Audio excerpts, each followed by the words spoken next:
longer heard and numbers grow too big, art must step in. As a visual artist, I was compelled to humanize this pandemic. When the numbers got too big, they became too easy to dismiss. And thus, I've created In America with the help of the public. There's one white flag planted here for every individual whom we have lost to COVID. There had to be individual flags because individuals matter. When it was intimated that our elderly should sacrifice themselves for our economy, I was horrified. When people found out that communities of color were disproportionately affected, and yet people were clamoring to open up, I was horrified. Every individual life matters. Yours, mine, and all of theirs. I planted this central array so that it would reflect Arlington Cemetery. Arlington has 270,000 headstones. As you can see, we're beginning to approximate that number. The difference is, at Arlington, that is where we have buried those who have protected us. Here, we are honoring those whom we have not protected. This weekend, I planted another 2,000 flags. We need to take a pause and realize that we are living through the most historic moment of our lifetimes. This is the largest mass casualty event in the United States that we have evidenced. And that's one of the reasons why we've created this art, to give us a moment to understand our loss. If you haven't lost someone who you love, you have lost jobs, you have lost businesses, you have lost the ability to hug each other. We have lost the human touch. And yet, that is one thing that I love about this art. It reminds us that the one thing we do have is compassion and each other. A few days ago, I witnessed a deaf man console a complete stranger who had lost his uncle the day prior. Over the weekend, we had an emergency room doctor come and write the names of 12 patients whom he had lost on flags. And then he rushed back to his next shift. That's compassion. And maybe that's what patriotism really should be. Instead of just being busy wrapping ourselves in iconography and demanding our individual rights, maybe we have reached a point where patriotism needs to be caring for one another and showing compassion. This has become a national place of mourning. We've had people already visit from Long Island, New Jersey, Indiana, the Carolinas.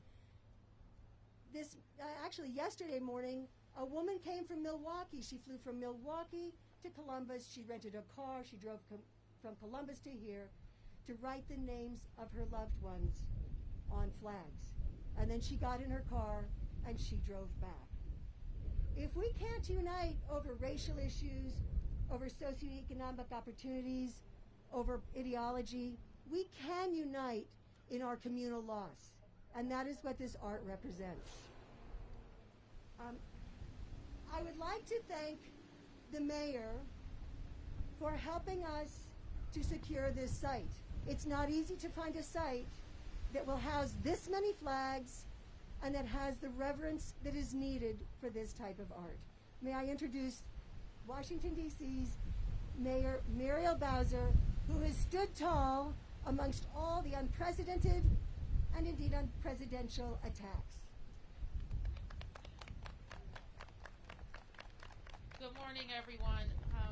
I'm delighted to be with Suzanne Furstenberg, who had this beautiful vision on this place in front of the Robert F. Kennedy Memorial Stadium. We affectionately just refer to it as RFK, where we recognize and to mourn more than 230,000 Americans who have succumbed to COVID-19. Here we not only mourn, but we stand ready to demand a national response to COVID. We stand with our fellow Americans who have experienced such great loss. And we commit ourselves to doing everything that we can locally, as we have done, to stand shoulder to shoulder to protect Washingtonians. And even with all of the sacrifice, more than 600 Washingtonians have succumbed to COVID-19. And we stand with their families, expressing our most sincere condolences. I want to thank the Speaker of the House, Nancy Pelosi, who has been such a sound, persistent voice for the American people. I want to thank her for recognizing the human loss and the life loss, but also recognizing that the economic catastrophe caused by COVID-19 will take many months and years for all of us to overcome. Personally, we all have to thank her for speaking up for Washingtonians when we have seen what a national government can do to a city without two senators. We want to thank Speaker Pelosi for never forgetting that we're taxpayers, that we love our country, and that we're always going to do our part. So, Madam Speaker, on behalf of all of us, thank you very much. I also want to acknowledge Chef Jose Andres, who responds to emergencies around the world, and we've seen that he's willing and able and very competent in responding to emergencies right here at home. So on behalf of 700,000 of us in Washington and those families who have lost loved ones or people who have become sick, I want to thank the artists for this, and also announce that we will extend the ability for this exhibit to stay here through the month of November. So with that, I want to introduce Chef Andres, who will introduce our speaker. Thank you very much, Mayor Bowser, and thank you for your leadership all these months. To be a leader in these moments is not easy. And we see when leadership steps up. Actually, I'm not so happy that this is happening at RFK. I think this should be happening right on the grounds of the White House. Because in a way we need to be reminding our leader, that to die shouldn't be political. To live shouldn't be political. Should be the very simple right that every single man and woman under one flag that live in America is what our leaders should be doing. Taking care of we, the people. My mom was a nurse. My father was a nurse.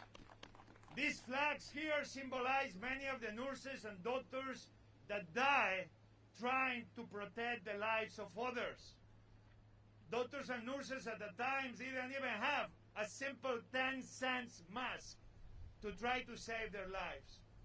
So here I am as a proud Spanish immigrant, one more guy saying, unfortunately, this count is going to keep increasing. And we need leadership that will make sure that every American life counts. So without further ado, I want to be introducing a person that I cannot believe she's so brave to be without a coat. If you talk about in these days that we talk about a strong man, let me introduce you a strong woman, Speaker Pelosi. Thank you very much, Jose, not only for your wonderful introduction, which I'm sure my grandson Thomas will appreciate, but for being such a source of charity to so many people. Whether it's a government shutdown and people didn't have jobs and were not being paid, you fed the people. Whether it was hurricanes, earthquakes, whatever happens, fires, you are there to feed the people. You are a source of great charity. Charity. And that's why it's such an honor to be with you today. So let's start with the three most important, the virtues: faith, hope, and charity. Suzanne Furstenberg and her husband Doug and their children have faith. They believe that the arts will send a message to make the change that is necessary. They believe that this impression will inspire people, will make them sad, but also make them strong to say, what can we do to stop this? I've known Doug and Suzanne for over 30 years. I remember when their children were born, so it's a personal privilege for me to be here with them today and to see this remarkable demonstration of the arts. I always believe that the arts can bring us together, whatever our differences, because we cry together, we mourn together, we're inspired together. And that faith, if you didn't have faith that it could make change, you wouldn't be doing this. So thank you for your deep faith. And that faith is in the goodness of others. And the faith in the goodness of people who is like Jose Andres. But as I said earlier, a source of great charity. A source of great charity. It's such an honor that he is here. And my understanding is that some people want to make contributions and that you probably will announce that it will be to feed the hungry. A biblical call to feed the hungry that Chef Andres honors all the time. So we have faith in the goodness of others that gives us hope. That is our mayor. She is such a fabulous leader. She sees it all in perspective. She sees it all in perspective. She leads with strength, with charity, with faith, and she therefore gives us hope.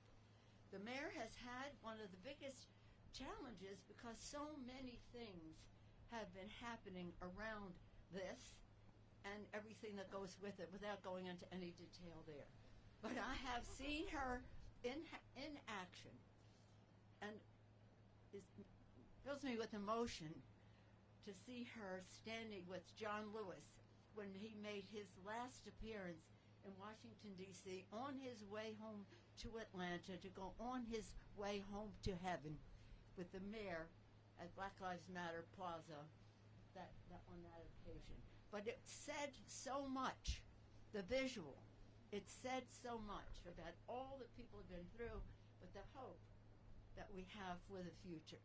So Suzanne and Doug, and Suzanne, especially to you, the artist, I know people are going to be coming to write names on these flags as well of loved ones that they have lost.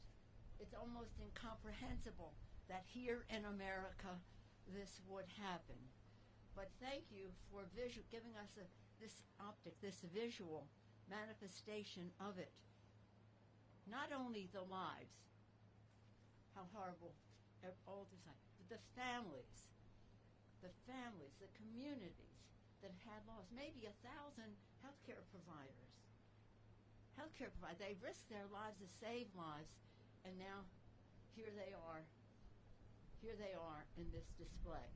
So thank you, Suzanne, for giving us this opportunity. How appropriate at RFK, because RFK devoted his life to faith, hope, and charity. So I'm honored to be here with all of you. I'm honored to be with my grandson and my daughter, so that they could see what you made a decision to do, and all that is involving your family to plant these flags. And Mayor, it's wonderful that it will be here until the end of November so that many more people can see this. Thank you all very much. Let us always pray. Thank you. Thank you so much, Madam Speaker. We'll now have you plant a flag, and Jose Andres as well.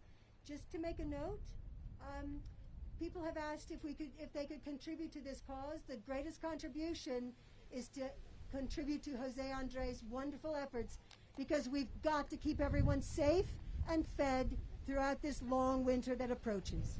Thank you.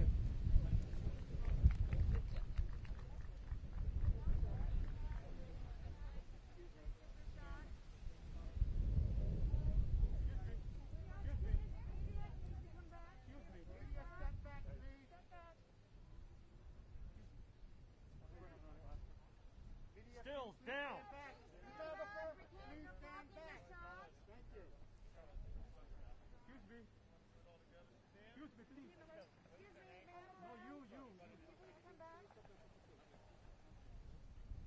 Don't walk in front of the camera, dude.